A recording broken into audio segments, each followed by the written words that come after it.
नमस्कार सभी को, मैथ कंसेप्ट एंड ट्रिक में आप सबका स्वागत है। और आज एडवांस मैथ की क्लास है और हम एडवांस में आप सबको पता है बायनोमियल थ्योरम पढ़ रहे थे। बायनोमियल थ्योरम में हमने 2 क्लासेस की हैं जिसमें सारे कंसेप्ट बायनोमियल थ्योरम के हमने डिस्कस करे, जितने भी कंसेप्ट बायनोमियल थ्योरम से बनते हैं। 1 मिनट के लिए होल्ड करेंगे। हाँ, और बायनोमियल थ्योरम में 2 क्लास कर ली हैं। आज जो क्लास है बायनोमियल थ्योरम की सिर्फ प्रैक्टिस क्वेश्चंस की है और Haryana SSC previous year questions की। वैसे तो हरियाणा एसएससी में जितने भी क्वेश्चन पूछे हैं मैंने करवा भी दिए हैं, साथ के साथ 1-2 क्वेश्चन और रह रहा है, वो हम आज डिस्कस कर लेंगे। लेकिन फिर भी और क्वेश्चन जो है बन सकते हैं बायनोमियल थ्योरम से, वो हम डिस्कस करेंगे। तो चलिए स्टार्ट करते हैं। अगर ये क्लासेज आपको अच्छी लग रही हैं तो आप अपने फ्रेंड सर्कल में शेयर कर सकते हैं, जो भी हरियाणा एसएससी के लिए तैयारी कर रहे हैं, आने वाले एग्जाम्स, हरियाणा पुलिस, एसआई, ग्राम सचिव वगैरह, सीईटी वगैरह जो भी तैयारी कर रहे हैं, ठीक है, तो उनको शेयर कर सकते हैं। और चैनल को सब्सक्राइब कर लेना है ताकि जो भी आए अगली वीडियो तो आपको मिल जाए, ठीक है। तो आज का पहला क्वेश्चन हम देखेंगे अभी, तो चलिए शुरू करते हैं।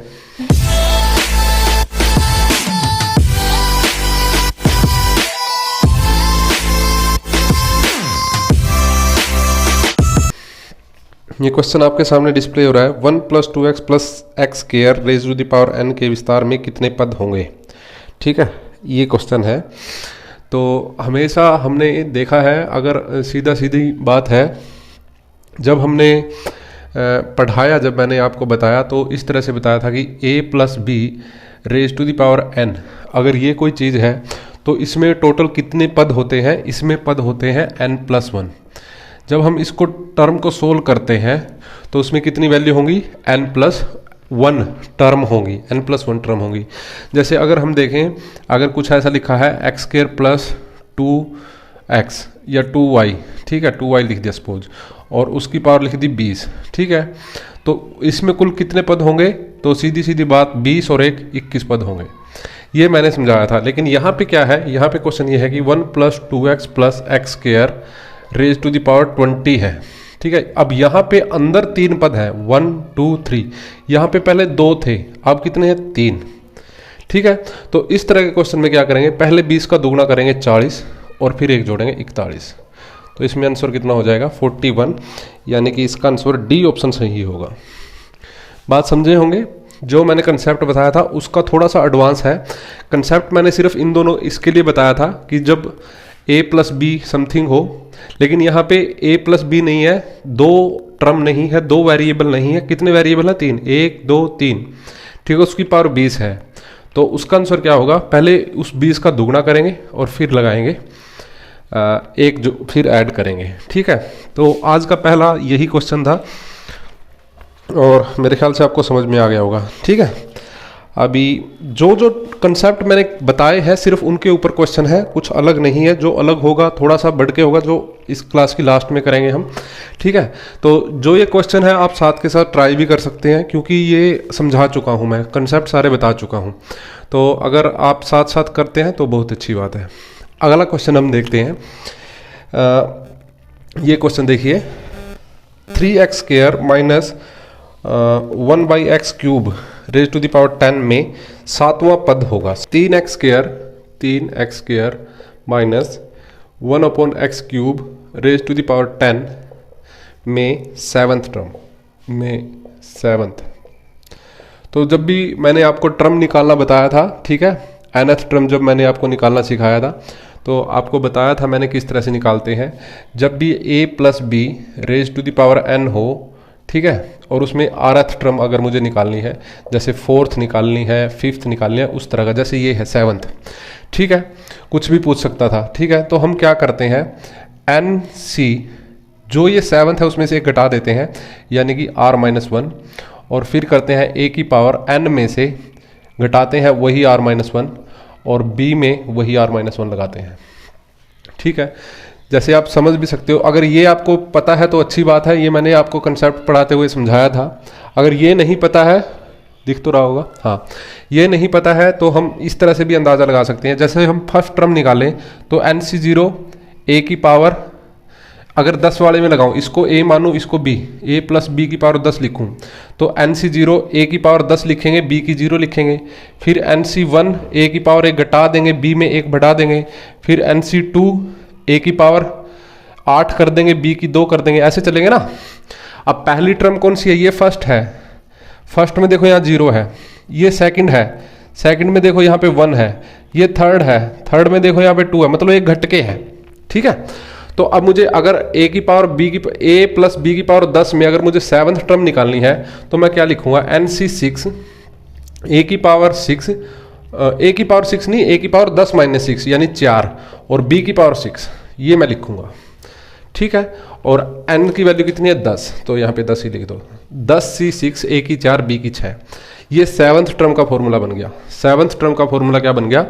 10C6 a की पावर 4 b की पावर 6, ठीक है। तो अब देख लेते हैं, अब देखते हैं क्या करते हैं।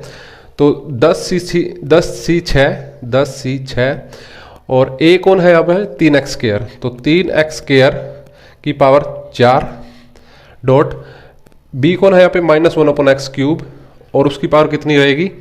6।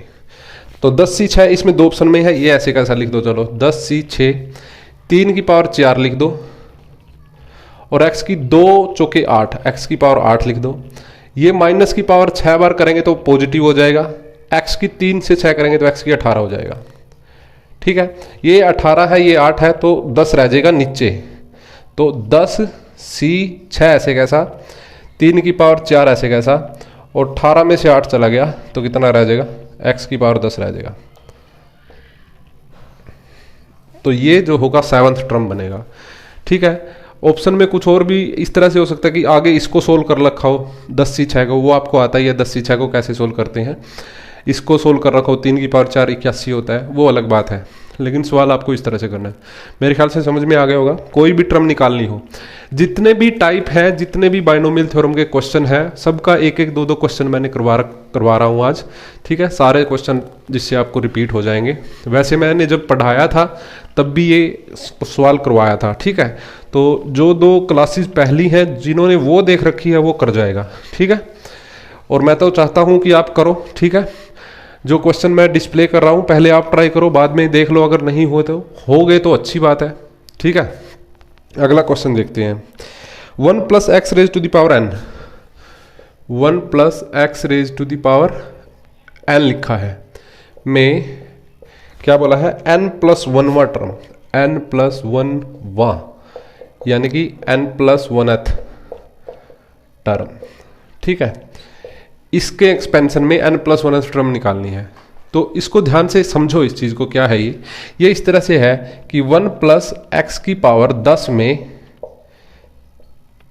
यहाँ पे 10 लिख दिया, तो n+1 यानी 10 + 11वां 11th टर्म, यानी कि सीधी सीधी बात होगी 1 + x की पावर 10 में 11वां टर्म का मतलब यानी कि लास्ट टर्म, क्योंकि जहां यहां 10 लिखा है तो इसमें कितनी टर्म होगी? 11 टर्म होगी, और 11वीं ही उसने पूछी है, यानी कि लास्ट टर्म पूछी है, यानी कि 1 + x raise to the power n की लास्ट टर्म, ये उसने पूछा है।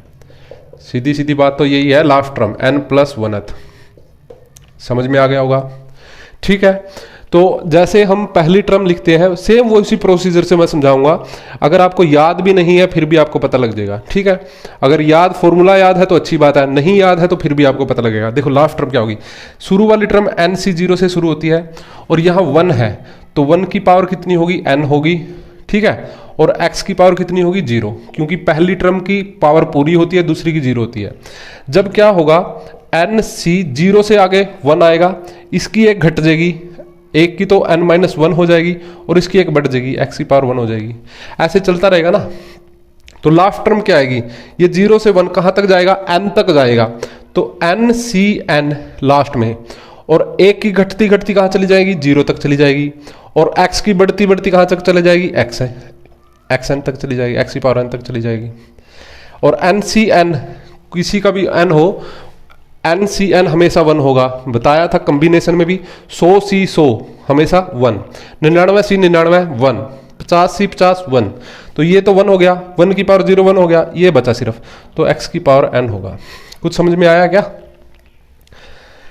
लास्ट टर्म पूछी है। लास्ट टर्म किसी की भी ये होती है एन सी एन ए की पावर 0 एक्स की पावर एन, यानी कि अगर मैं कोई बोलो यहाँ पे अगर मैं लिखूँ a प्लस बी की पावर 10, तो इसमें लास्ट टर्म क्या बनेगी? लास्ट टर्म ये बनेगी 10 सी 10 a की पावर 0 b की 10, यही तो बनेगी लास्ट टर्म। तो ये बनेगी 10 सी 10 a की 0 b की 10, ठीक है।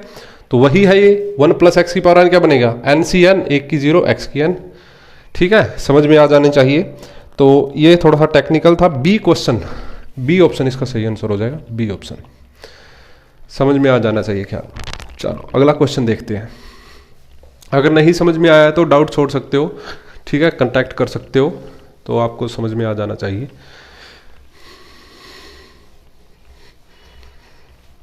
इसको तुम इस तरह से भी समझ सकते हो, इसी सवाल को देखो। अभी थोड़ी देर पहले मैंने आपको बताया है कि एन सी आर माइनस 1, अगर मुझे आर एथ निकालनी है, आर एथ, ठीक है, एन सी आर माइनस 1, और पहले वाला जो ए होगा उसमें से एन में से आर माइनस 1 घटेगा, और बी में जो आर माइनस 1 आया है वो ऐसे कैसा होगा। अब उसने क्या पूछा है? एन प्लस 1, एन प्लस 1 पूछा है, तो क्या करें? एन प्लस 1 में से पहले तो एक घटा लो, क्या बचा? एन बचा, ठीक है। एक घट के ये पूरा घट के क्या आया? एन आया। तो अब लिख दो इसको एन सी एन, ठीक है। ए की पावर कितनी हो जाएगी? एन माइनस घट के कौन आया? एन आया, और बी ये कौन आया? एन आया, ठीक है। एन माइनस, तो ये क्या बन गया? एन सी एन, ए की पावर क्या बन गई? 0, और बी की पावर क्या बन गई? वही एन। तो वही बन गया ना जो अभी बताया था, 10 सी 10 ए की 0 बी की 10, तो वही बन गया एन सी एन ए की 0 बी की एन, ठीक है। अब एन सी एन तो 1, ए कौन था उसमें?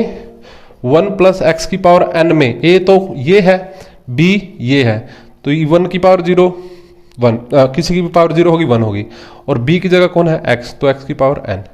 मतलब फॉर्मूला चाहे याद हो, चाहे आपको बेसिक्स याद हो, कर सकते हो, ठीक है। ऐसे कर लो, वैसे कर लो, जैसे मर्जी आपकी है।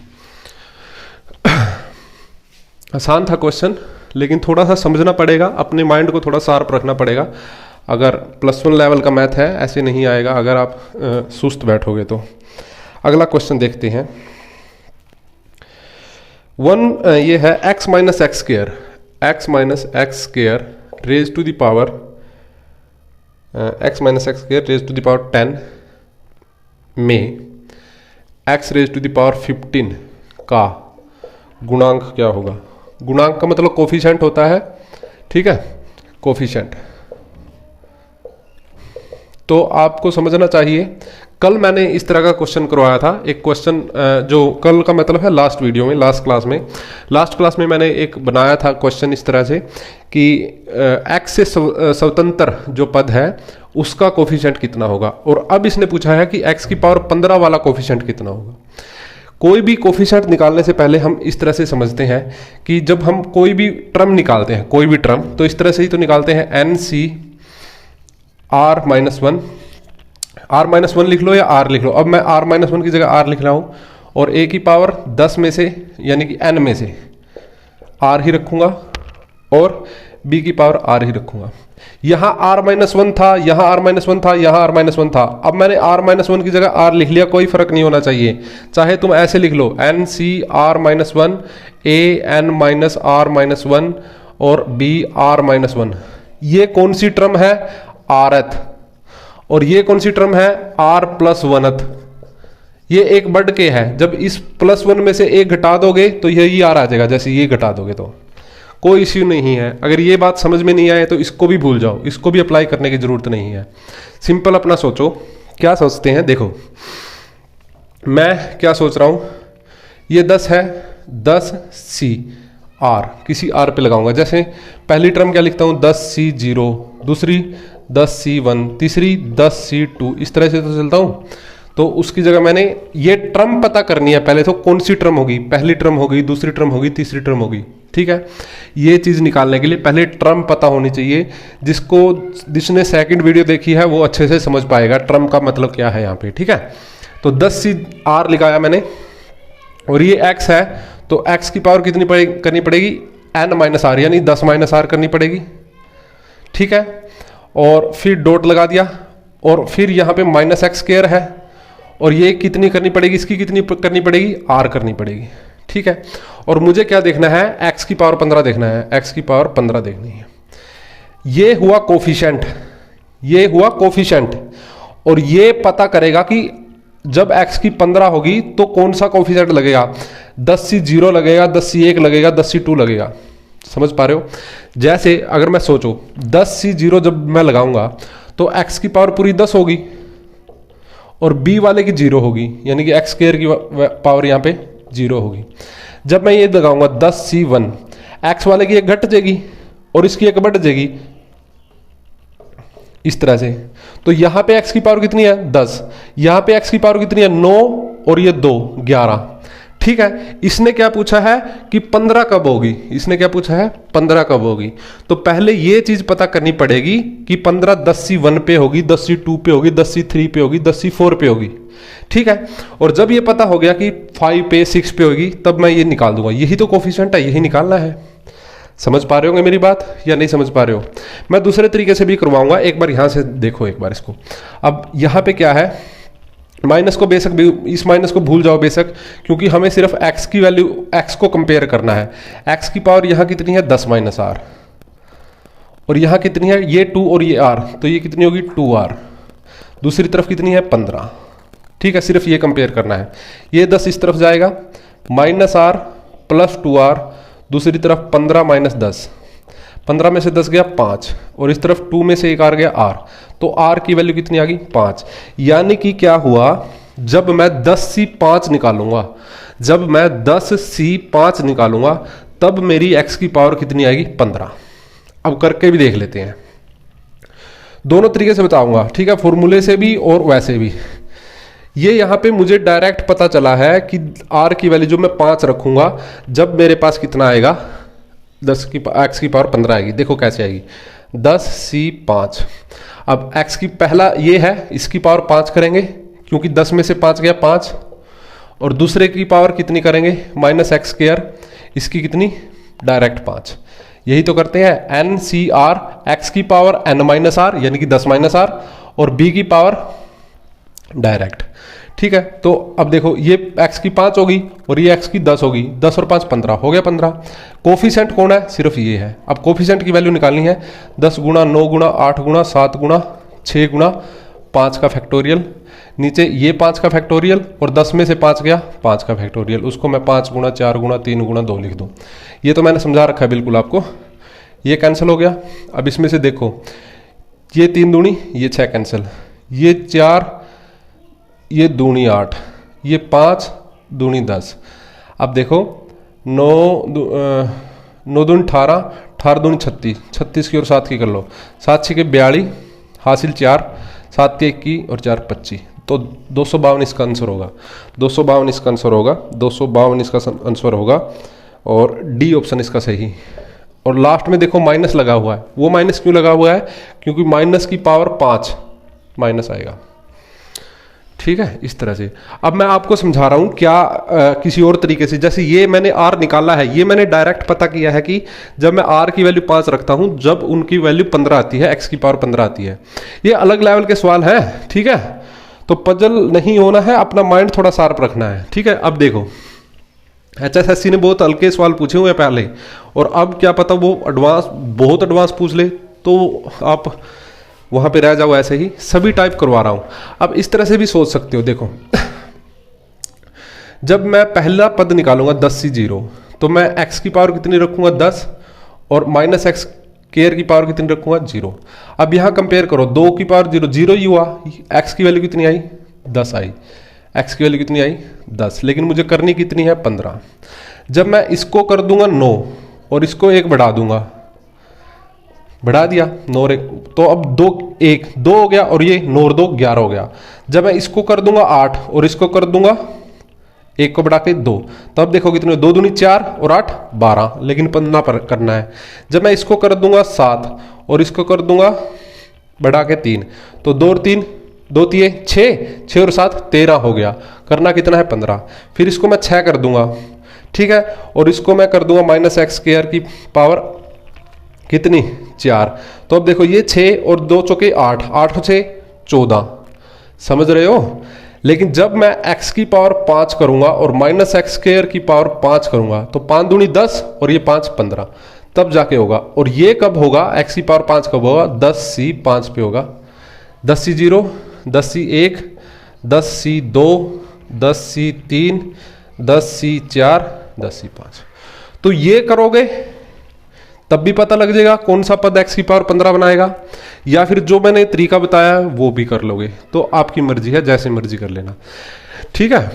ये कर लेना चाहे वो कर लेना, लेकिन ये मतलब ऐसा नहीं है, मैथमेटिकल नहीं है ज़्यादा। यहाँ पे अगर इस टाइप को देखो तो ये रीजनिंग जैसा सवाल है, ठीक है, रीजनिंग से ही है। और क्या है ये, अगला क्वेश्चन देखते हैं, ध्यान से समझना है।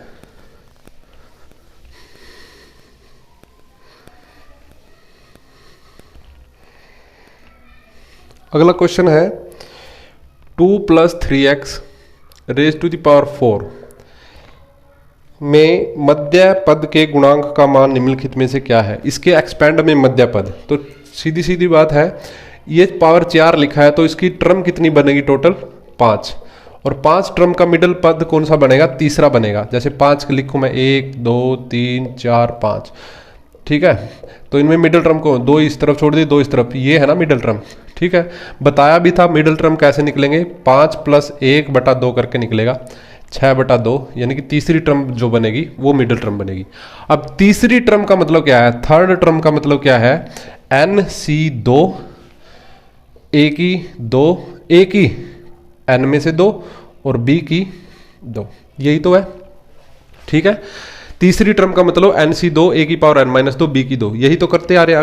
अभी सब समझाया था मैंने, आपको समझ में आ जाना चाहिए तीसरी टर्म का मतलब। अब n यहाँ पे 4 है तो ये बनाना चाहिए 4C2, A कौन है यहाँ पे, ये है 2, तो ये होगा 2 की पावर N-2, यानी 4 में से 2 2, और 3x B की पावर 2 डायरेक्ट, ये तो ये टर्म बन गई। लेकिन उसने क्या पूछा है, निम्नलिखित में से, अच्छा कौन है, गुणांक कोफिशिएंट पूछा है जी। तो 4C2 निकालो पहले, तो 4C2 कितना आएगा, 4 फैक्टोरियल 2 फैक्टोरियल और 4 में से 2 गया 2 फैक्टोरियल। अब 4 फैक्टोरियल कितना होता है, 4 × 3 × 2 और नीचे 2 फैक्टोरियल और कल्ला 2, 2 से 2 कट गया, 2 से ये 2 कट गया, कितना आया 6, ये आ गया जी 6। 4C2 कितना आ गया 6, 2 की पावर 4 कितनी होगी 4, 3 की पावर 2 कितनी होगी 3 दूनी 3 की पावर 2, 3 3 9, तो 9 चौका 36 छिक्का, छीक 36 हासिल 3, 6 18 3, 216 इसका आंसर होना चाहिए। डी ऑप्शन इसका सही आंसर है, ठीक है। और अगर पद भी पूछता तो क्या आता, 216 x की पावर 2, 216 x की 2 आता मिडल पद, ठीक है। तो ये मिडल टर्म निकालने की बात थी, ये भी मैंने आपको समझाया था कंसेप्ट, और यहाँ पे आज क्वेश्चन आपके सामने, ठीक है। अगला क्वेश्चन देखते हैं। अच्छा, इसके बाद 2-3 बातें और बताई थी मैंने इसके बारे में आपको सबको। मैं आपको 2 चीज़ें अब मैंने आपको सिखाई थी, ठीक है। एक ये सिखाया था कि NC0 + NC1 + NC2 + NC3 अगर इस तरह से चलता रहे NCN तक, ठीक है, तो इसका मतलब 2⁻n होता है ना। और एक ये कि NC0 ये प्लस का है, फिर माइनस का NC1, प्लस का NC2, माइनस का NC3, प्लस का NC4, माइनस का कुछ ऐसे चलते रहेगा प्लस NCN तक या माइनस NCN तक, जहाँ भी जाएगा वो कितना होगा 0, ठीक है। ये दोनों कंसेप्ट मैंने आपको लिखे थे, तो इनके बेस पे आगे 2 क्वेश्चन हैं, ठीक है। आपके सामने पहला क्वेश्चन ये लिखा है 8C0 -8C1 + 8C2 -8C3 + 8C8 तक, ठीक है। तो इसका कौन सा आंसर होना चाहिए, तो इसके हिसाब से आप डायरेक्ट इसका आंसर बता सकते हो। जो ये आपके सामने डिस्प्ले हो रहा है, इसका आंसर कौन सा होगा 0, यानी कि डी ऑप्शन, ठीक है। फिर उसके बाद एक और क्वेश्चन आपके सामने ये लिखा है 14C1 + 14C2 + 14C3 up to so on चलता रहेगा 14C13 तक। अब यहाँ देखिए, अगर इस कंसेप्ट का यूज़ करें हम NC0 से NC1 NC2 NC3 NCN तक, तो ये अगर 14C14 तक होता, 14C14 तक होता, ये टर्म चलती चलती यहाँ पे 13 की बजाय 14 होता सपोज, तो इसका आंसर डायरेक्ट 2 की पावर n यानी कि 2 की पावर 14 हो जाता। ठीक है, 2 की पावर 14 हो जाता। लेकिन अभी क्या है इसमें, 14 से 13 तक गया है, ये 14 से 13 तक। ठीक है, तो इसका आंसर क्या होगा, 2 raise to the power 13, 2 raise to the power 13 इसका आंसर हो जाएगा। ठीक है, तो इस तरह से आप कर सकते हो। ये दोनों क्वेश्चन इस कंसेप्ट के ऊपर बेस्ड थे। जो भी कंसेप्ट मैंने पहले 2 क्लासेस में सिखाए हैं बाइनोमियल थ्योरम के, उन्हीं के बेस पे हम क्वेश्चन डिस्कस कर रहे हैं सेम। ठीक है, जो हमने सीखा है सेम उन्हीं के बेस पे हम आज क्वेश्चन डिस्कस कर रहे हैं। ठीक है, और साथ में प्रीवियस ईयर, तो ये कंसेप्ट हमने दोनों पढ़े थे, उनके बेस पे ये 2 सवाल थे। और एक आध सवाल मैंने उस टाइम भी करवा दिया था आपको जब हमने कंसेप्ट पढ़े थे। ठीक है, तो इस तरह से प्रैक्टिस हो जाएगी। अगला क्वेश्चन देखते हैं इसी के साथ। मिडल टर्म निकालना सीख लिया हमने, ये भी सीख लिया कि कौन सा पद होगा जिसमें x की पावर 4 होगी, x की पावर 5 होगी। वो 1-2 क्वेश्चन और आपको सीखेंगे अभी, ताकि आपकी और प्रैक्टिस हो जाए। ठीक है, आगे देखते हैं। ये इंपॉर्टेंट सवाल है, बहुत इंपॉर्टेंट सवाल है, ध्यान से देखें। 1 + x raise to the power 11, 1 + x raise to the power 11 के विस्तार में 5th पद, 5वां पद तीसरे पद से 24 गुणा है, 3rd पद से 24 गुणा है। ठीक है, यानी कि जो 5th टर्म है वो 3rd टर्म से 24 गुणा है। तो x का मान बताओ, तो x की वैल्यू बताओ। ठीक है, इसके एक्सपेंशन में, इसके एक्सपेंड जब हम करेंगे तो जो 5th टर्म होगी वो 3rd टर्म का 24 गुना होगा। इस तरह का क्वेश्चन हरियाणा एसएससी में पूछा गया था, वो हम अगला अभी करेंगे। जो पूछा गया था बहुत इंपॉर्टेंट क्वेश्चन था, सब इंस्पेक्टर में पूछा गया था। ध्यान से देखें। अब ये 5th टर्म, तो 5th टर्म का मतलब क्या होगा, NC4 वाली टर्म। ठीक है ना, एक घट के लिखते हैं ना। जब हमें 5th टर्म, मैंने बताया था जब हमें rth टर्म निकालनी है, rth, तो क्या पढ़ना पड़ता है, NCR-1, एक घटा के लिखना पड़ता है। ठीक है, तो 5th टर्म कौन सी होगी, NC4 वाली, NC4। और पहले वाले की पावर कितनी होगी, पहले वाला 1 है, 1 की तो पावर चाहे कितनी भी करो 1 ही रहेगा। वैसे 1 की पावर 11 में से 4 जाएगा, 7 रहेगा। और x की पावर कितनी रहेगी, ये वाली 4। तो ये तो आ गया 5th टर्म। और ये जो 5th टर्म है वो 3rd टर्म का 24 गुना। अब 3rd टर्म देखो, 3rd टर्म कौन सी होगी, NC2 वाली होगी 3rd टर्म। ठीक है, जैसे 5th टर्म NC4 वाली है, वैसे ही 3rd टर्म कौन सी होगी, NC2 वाली। और 1 की पावर तो कितनी होगी, 11 में से 2 जाएगा, 9। और x की पावर कितनी होगी, x की पावर कितनी होगी, ये वाला 2। ठीक है, ये हो गया। और इसके साथ क्या है, 24 भी है, तो ये 24 लिख दे इसके साथ। ठीक है, अब 11 ये है NC4, NC का मतलब क्या है, 11, तो 11C4। एक बार 11C4 कैलकुलेट करके देखते हैं। 11C4 क्या आएगा, 11 × 10 × 9 × 8 × 7 फैक्टोरियल। 7 तक क्यों लिया, 11 में से 4 गया, 7 फैक्टोरियल नीचे, और ये 4 फैक्टोरियल नीचे। अब 4 फैक्टोरियल क्या बनेगा, 4 × 3 × 2। ठीक है, 7 फैक्टोरियल से 7 फैक्टोरियल कैंसिल, ये 4 और ये 2, 4 दूनी 8, ये 3 से ये 3, तो 11, 33 और 10, 330 बन गया। यानी कि ये हमारे पास कितना आया, 330, x की पावर कितनी, 4। दूसरी तरफ, अब दूसरी तरफ क्या है, NC2, NC2 का मतलब 11C2। अब 11C2 कैलकुलेट करके देख लो, 11 × 10 × 9 तक जाएंगे। ठीक है, क्यों, 11 में से 2 जाएगा और 9 फैक्टोरियल पड़ा हुआ मिलेगा, और 2 अलग से, 2 फैक्टोरियल का मतलब 2 × 1। अब 9 फैक्टोरियल से 9 फैक्टोरियल कैंसिल, इस 2 से ये 5 पे कैंसिल, 11 पंजे 55, 11 पंजे 55 और ये 24। ठीक है, 11 पंजे 55 और 24, साथ में कौन है, x की 2 है। समझ में आ गया। अब जो कटता है उसको काटने की कोशिश करेंगे। इस x की 2 को इस तरफ ले आओ, तो ये बन गया x की 4 और इस तरफ बच गया x की 2, और ये उस तरफ ले जाओ, ये बना 55 और 24, नीचे आया 330। अब देखो क्या कटता है बस। ठीक है, 5 से ये 11 पे कटेगा, 5 से ये 5 6 30 और 5 6 30, फिर 11 6 66, फिर 6 से 24 4 पे, x की 2 से x की 4 कट जाएगा, सिर्फ x की 2 बचेगा, x की 2 बचा 4, और किसकी 2 4 होता है, +- 2। ऑप्शन भी देख सकते हो, +-2 जब हम पुट करेंगे तो क्या आएगा, 4 आएगा। ठीक है, तो इस तरह से आप क्वेश्चन कर सकते हो, ये क्वेश्चन आपका हो जाएगा। ठीक है, तो आप समझ सकते हो क्या हुआ है। जो उसने बोला कि 5th टर्म 3rd टर्म का 24 गुना, तो वो हमने अप्लाई किया और बाद में हम ऑप्शन पुट करके भी देख सकते हैं या फिर डायरेक्ट रिजल्ट भी निकाल सकते हैं। तो ये आपको कर लेना है। अच्छा क्वेश्चन था। इसके बेस पे एक और क्वेश्चन हरियाणा एसएससी ने पूछा हुआ था, वो हम करते हैं। ठीक है, देखते हैं ध्यान से।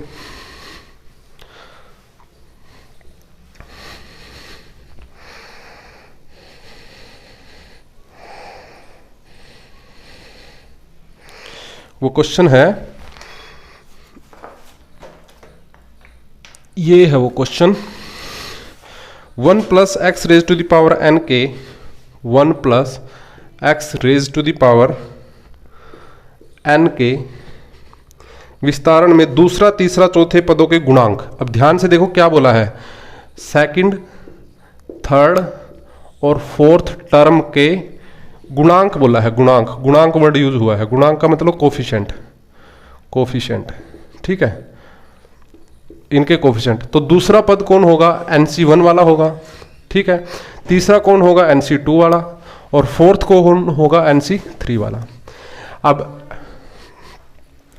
अब NC1, NC2 और NC3 ये है, और इसने क्या बोला है कि ये तीनों जो है वो कैस में है, AP में है। AP arithmetic progression. इससे अगला चैप्टर जब हम पढ़ेंगे, ठीक है, बायनोमियल थ्योरम खत्म करने के बाद हम AP पढ़ेंगे। AP क्या, पूरा ही AP, GP और HP, यानी कि पूरा सीक्वेंस एंड सीरीज, वो सारा हमने डिस्कस करना है। ठीक है, तो अब क्या है, NC1, NC2 और NC3 तीनों किस में बोल रखे हैं, उसने AP में बोल रखे हैं। अब यहाँ पे उसने गुणांक वर्ड यूज हुआ है, इसलिए इनका कोई रोल नहीं है 1 + x का। अगर 1 + 2x, 3x कुछ होता फिर इनका रोल बढ़ जाता, क्योंकि जब इसमें हम NC1 निकालेंगे तो 1 की पावर तो क्या करेंगे, इस 1 की पावर तो 1 करेंगे, और x की पावर कितनी करेंगे, n-1 करेंगे। ऐसे तो करते हैं नहीं, एक जो पहला है उसमें तो 1 करेंगे और इसकी पावर 1 करेंगे, ऐसे करते हैं। तो अब इनमें कोई गुणांक नहीं आएगा। देखो, इसके आगे भी 1 है, इसके आगे भी 1 है, तो इनसे जो इसका गुणांक है उस पर कोई फर्क नहीं पड़ेगा, जो आगे वाली वैल्यू है उस पर कोई फर्क नहीं पड़ेगा। अगर सपोज, मैं दोबारा बता रहा हूँ आपको, अगर इस तरह से बात होगी कि यहाँ पे 2 होता प्लस 3x होता और फिर पावर n होती, फिर यहाँ पे फर्क पड़ता, क्योंकि 2 का कोफिशिएंट, 3 का कोफिशिएंट, वो 2 और 3 भी कोफिशिएंट में काउंट होते। लेकिन अभी 1 है, यहाँ भी 1 है, तो 1 की पावर तो कितनी मर्जी करते रहो, कोफिशिएंट सिर्फ ये आएंगे। ठीक है, ये कोफिशिएंट आएंगे। अब ये 3 कोफिशिएंट है, तो हमें क्या करना है, चेक करना है कि क्या वैल्यू n की रखें कि ये AP में रख दें। ठीक है, पहली ऑप्शन देखो 2 है, पहली ऑप्शन 2 है, 2 तो इसका रिजल्ट हो नहीं सकता। ठीक है, 2 रिजल्ट नहीं हो सकता, क्योंकि अगर मैं यहाँ पे 2 लिखता हूँ तो टोटल टर्म कितनी बनेगी, 3।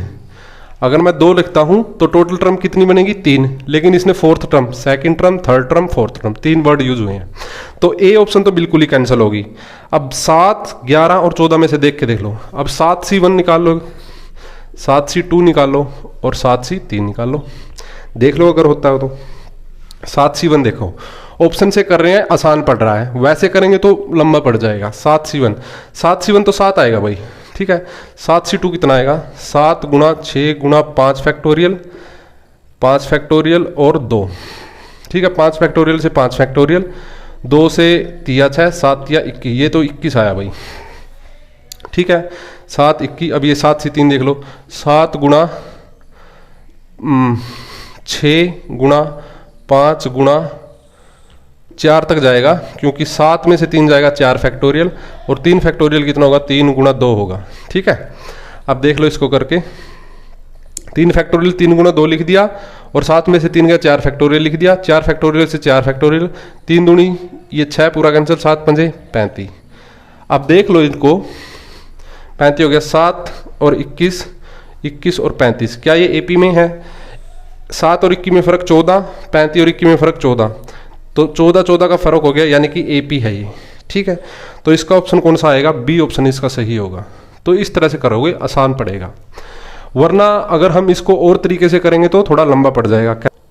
इसी पे बेस एक क्वेश्चन हो रहा है मेरे पास, देखो 1 + x रेज टू द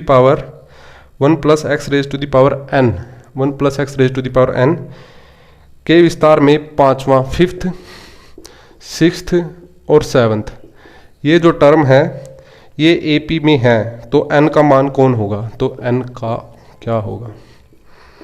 ठीक है, तो वही बात है, यहाँ पे भी 1 + xn है, तो सिर्फ मुझे कौन देखना है? 5th टर्म यानी NC4, 6th टर्म यानी कि NC5 और 7th टर्म यानी NC6।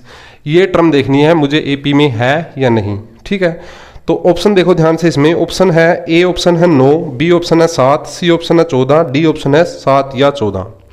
ठीक है, तो आपको नहीं लगता कि पहले मुझे B या C में से ट्राई कर लेना चाहिए? क्यों?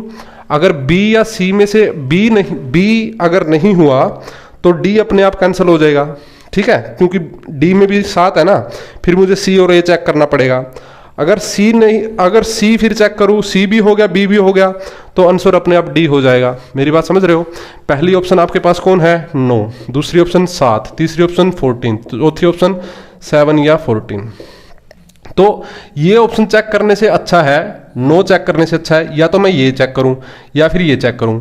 ये अगर मैंने चेक कर ली तो ये अपने आप कैंसिल हो जाएगी, फिर मैं ये चेक कर लूंगा। अगर ये दोनों ठीक होगी तो ये नहीं, इनमें से कोई हो जाएगा। समझ रहे हो? तो पहले मैं 7 चेक कर लेता हूं एक बार। 7C4, 7C5 और 7C6। 7C6 आपको पता होना चाहिए 7 होता है खुद। 7C6 जो होता है वो खुद 7 होता है। ठीक है, जैसे 7C1 होता है ना 7, वैसे ही ये मैंने बता दिया था कॉम्बिनेशन में आपको। आज 7C5 कितना होगा? 7 × 6 × 5 और 5 फैक्टोरियल, और साथ में से 5 गया 2 फैक्टोरियल, 5 में 5, 2 से 3 पे ये 21, और फिर ये 7C4 अभी पहले भी निकाला था, वो 35 से आएगा हमारे पास। तो ये आगे 7 21 35। ठीक है, 7 21 35 उल्टे बेशक हो लेकिन AP में माने जाएंगे। 35 में से 21 में से 35 गए -14, फिर 7 में से 21 गए -14, तो ये AP मानी जाएगी। ठीक है, समझ गए होंगे?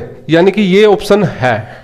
ठीक है, ये ऑप्शन सही है, लेकिन ये है, इसका तो हो गया, लेकिन D ऑप्शन में भी तो क्या है? 7 या 14। तो एक बार 14 और ट्राई कर लें। अगर 14 हो गया तो D आंसर हो जाएगा, अगर 14 नहीं हुआ तो यही आंसर हो जाएगा, B ऑप्शन। समझ रहे हो? तो ये आपको समझ में आ जाना चाहिए। 7C6 7 आया, 7C5 जब चेक करा 21 आया, 7C4 35 आया, तो 35 21 7 ये तीनों AP में है। समझ गए हो? ये तीनों AP में है, सही हो गया 7। अब मुझे क्या चेक करना है? 14 वाला चेक कर लो। अब क्या चेक करते हैं? 14C4, 14C5 और 14C6। ठीक है, अब देखो चेक करके क्या करते हैं। 14C4 कितना होएगा? 14 × 13 × 12 × 11 × 10। 10 तक क्यों गए? आपको पता है, क्योंकि 10 फैक्टोरियल जो होगा 14 में से 4 गया 10 फैक्टोरियल आएगा, और ये 4 है तो 4 फैक्टोरियल, 4 × 3 × 2। ठीक है, 10 फैक्टोरियल से 10 फैक्टोरियल कैंसिल, 4 × 3 = 12, ये 4 × 3 इस 12 को कैंसिल कर देगा, ये 7 इस 2 × 14 को कैंसिल कर देगा। ठीक है, और 7 2 7 14 7 आएगा। अब यहाँ आएगा 11 13 और 7 की गुणा, 13 7 91 और 11, 11 एकम 11 हासिल 1, 11 99 और 1 100, ये आया 1001। ठीक है, ये वाली चीज़। अब देखो 14C5 सोल्व करके देखो। 14C5 14, ये 9 तक जाएगा, आपको पता है। 14 × 13 × 12 ×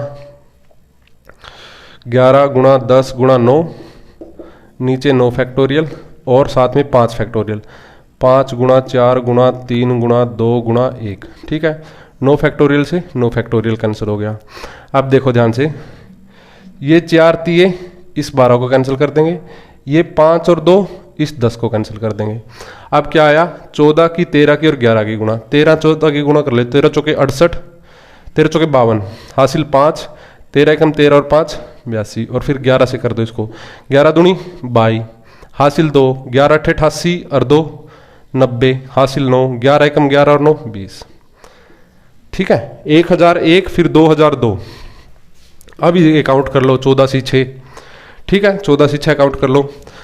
14 × 13 × 12 गुणा 11 गुणा 10 गुणा 9 गुणा 8 तक जाएगा।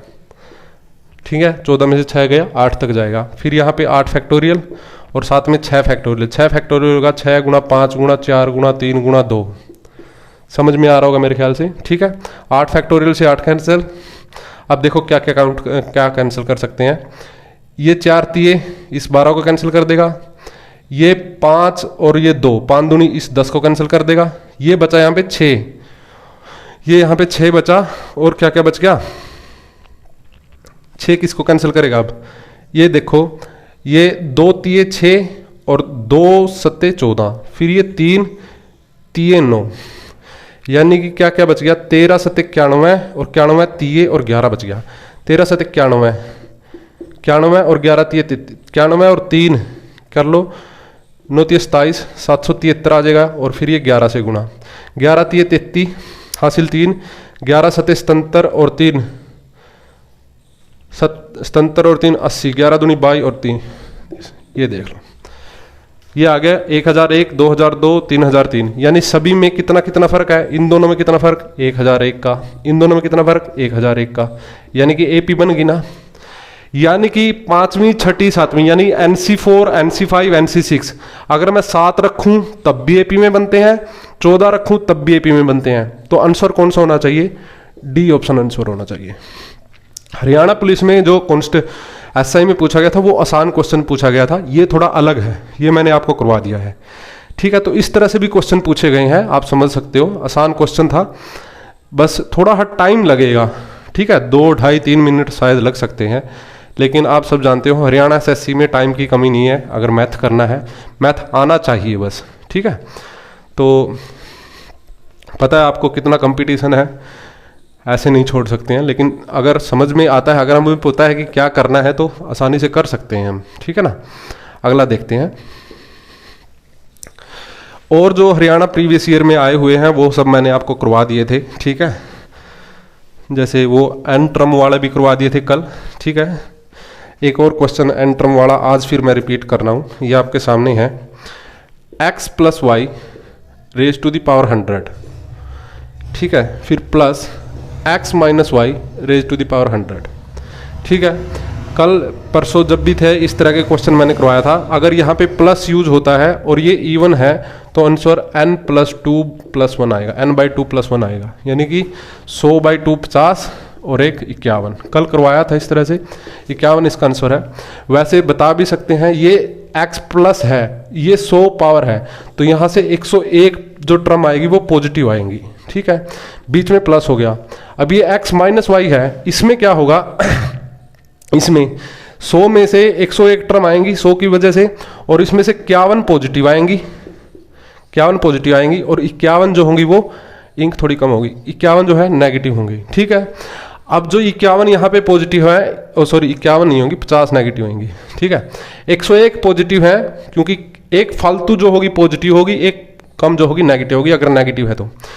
बताया था सेकंड क्लास में। 101 पॉजिटिव 50 नेगेटिव, यानी कि कितनी पॉजिटिव बच गई, 51 पॉजिटिव, और यहाँ पे 51 पॉजिटिव। और फिर क्या होता है, यहाँ वाली 51 पॉजिटिव यहाँ वाली 51 पॉजिटिव के साथ एक जैसी होती हैं, सिमिलर होती हैं। जो यहाँ पे है वही यहाँ पे है। अगर यहाँ पे x है तो यहाँ भी x है, तो जुड़ के वो दोनों 2x, यानी कि टर्म तो 2 थी, एक टर्म ये थी एक टर्म ये थी, तो जुड़ के दोनों एक टर्म बन जाएगी। यानी कि कितना आंसर आना चाहिए, 51। बिल्कुल डिटेल से मैंने परसों वाली क्लास में, यानी कि लास्ट क्लास में जो बाइनोमियल थ्योरम की सेकंड थी उसमें मैंने करवा दिया था। ठीक है, आज फिर से रिपीट करवा दिया क्योंकि ये क्वेश्चन पूछा गया है 2-3 बार हरियाणा SSC में। ठीक है, एक और क्वेश्चन है, ये मैंने क्लास में भी करवाया था आपको और अब फिर से रिपीट करवा रहा हूँ। थोड़ी देर इंक मैं डाल लेता हूँ एक बार। लास्ट क्वेश्चन देखते हैं अभी, और ये क्वेश्चन हमने पहले डिस्कस कर लिया है एक क्लास में, जब हमने सिंप्लीफिकेशन, जब हमने कॉम्प्लेक्स नंबर पढ़ा था तब, और आज इसको डिस्कस कर रहे हैं। इसको बाइनोमियल थ्योरम से भी कर सकते हैं और कॉम्प्लेक्स नंबर से भी। कॉम्प्लेक्स नंबर में भी इसको समझा था हमने। ये क्वेश्चन अभी हाल में आया था हरियाणा पुलिस में ही। ठीक है, ये क्वेश्चन है, तो आप देख सकते हो इसको हम क्या इस तरह से रिप्रेजेंट नहीं कर सकते कि a + b raise to the power n plus a minus B raise to the power n, ठीक है, इस तरह से है ना। तो अब ध्यान से इसको देखना है क्या कर रहा हूं मैं, ठीक है। इसको हम पूरा एक्सपेंड कर सकते हैं, इसको पूरा एक्सपेंड कर सकते हैं, फिर काट पीट सकते हैं, तब भी कर सकते हैं, लेकिन हमें क्वेश्चन को थोड़ा छोटा करना है। तो ध्यान से देखें, यहाँ पे कितनी टर्म है 6, तो इसमें कितनी टर्म आएंगी 7। इसमें यह नहीं बताना है कि कितनी टर्म आएंगी, इसमें हमने पूरा कैलकुलेट करना है, ठीक है, ये ध्यान रखो 1 मिनट के लिए, ठीक है। तो इसमें 7 टर्म आएगी और 7th की 7th कैसी आएगी, पॉजिटिव, ठीक है। यानी कि इसमें NC0 plus NC1 plus NC2 ऐसे ऐसे ऐसे करते हुए 7 टर्म, कहाँ तक, NC7 तक, यानी कि 7C7 तक, ठीक है। प्लस इसमें भी आएंगी वही 7 टर्म, ठीक है। लेकिन इसमें क्या है, इसमें जो होगा आपके सामने 7 टर्म तो आएंगी, उनमें से 4 तो पॉजिटिव होंगी, ठीक है, और 3 नेगेटिव होंगी, ठीक है। 4 तो पॉजिटिव होंगी और 3 नेगेटिव होंगी, जो थोड़ा देर पहले समझा उसी को रिपीट कर रहा हूं। अब जो इसमें 4 पॉजिटिव होंगी ना, वो कौन कौन सी होंगी पहले वो देखो। एक तो होगी NC0 वाली, NC0, क्योंकि उसमें √2 की पावर तो पूरी 6 होगी और -1 की पावर 0 होगी। पॉजिटिव टर्म सिर्फ वो होंगी, पॉजिटिव टर्म सिर्फ वो होंगी जिसमें -1 की पावर इवन हो, ठीक है, -1 की पावर इवन हो। जैसे एक दूसरी टर्म होगी NC0 के बाद NC1 नेगेटिव आएगा, NC1 नेगेटिव आएगा, फिर NC2 पॉजिटिव आएगा, फिर NC4 पॉजिटिव आएगा और फिर NC6 पॉजिटिव आएगा, ठीक है। ये 4 टर्म पॉजिटिव आएंगी, NC0, NC2, NC4, NC6। जो ओड नंबर वाली होगी NC1, NC3 और NC5, वो नेगेटिव होंगी। क्यों होंगी, क्योंकि जब NC3 करोगे तो -1 की पावर 3 होएगा, यहां जैसे -1 की पावर 0 है ना, NC2 में क्या होएगा, -1 की पावर 2 होगा, ठीक है, तो वो पॉजिटिव बन जाएगा। NC3 में जब हम NC3 लिखेंगे तो -1 की पावर 3 होगा और -1 की पावर 3 क्या बना देगा, नेगेटिव बना देगा, ठीक है। मैंने ये क्यों देखा, क्योंकि यहां तो सारी की सारी 7 पॉजिटिव है, यहां 4 पॉजिटिव आएंगी।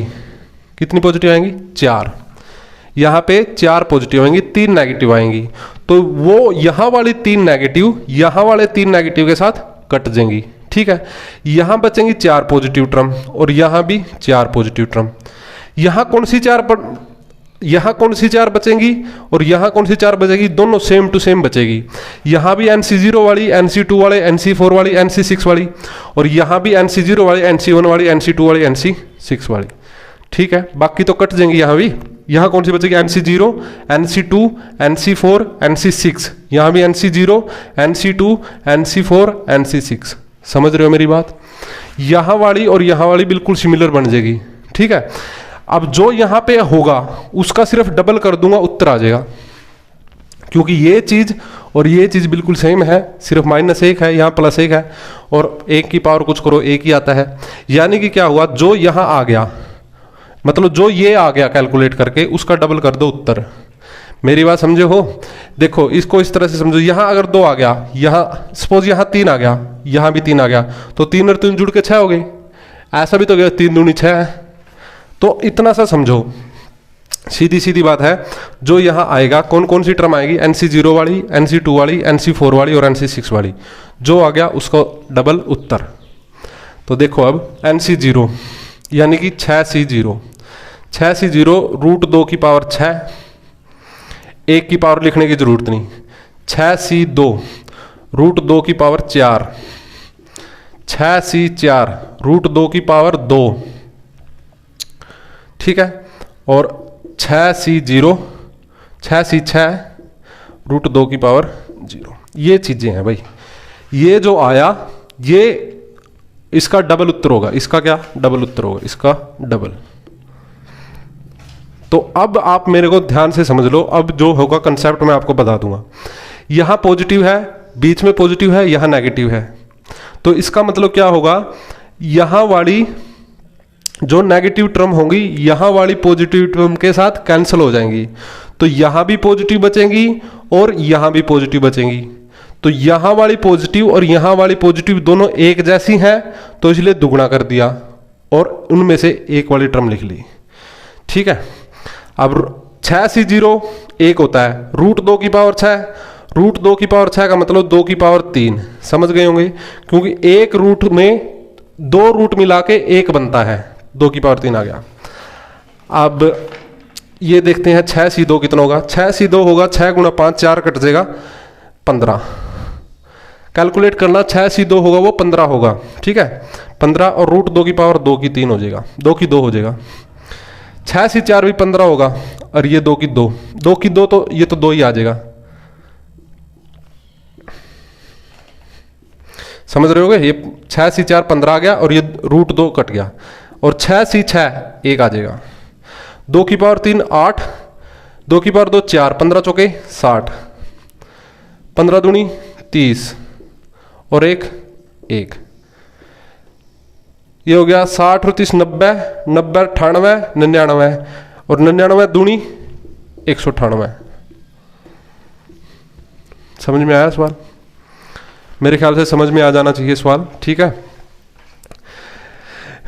इस तरह का एक और क्वेश्चन कर सकते हैं। अगर आपको ये समझ में आ गया तो ध्यान से देख लेना है किस तरह से समझा है। अगर आपको समझ में आया तो अच्छा है, लेकिन अगर नहीं आया है तो जब मैं प्रैक्टिस करवाऊंगा, अभी आपको पता है कि मैं प्रैक्टिस सेट लेके आने वाला हूँ, तो इस तरह के क्वेश्चन मैं डालूंगा और प्रैक्टिस हो जाएगी और आपको भी इस तरह से प्रैक्टिस करनी है। अगर नहीं हो रहा है तो मुझे बताना है कमेंट सेक्शन में। मैंने 2 बार रिपीट कर दिया है, अगर फिर भी समझ नहीं आए तो एक बार रिमाइंड करके आप देख सकते हो।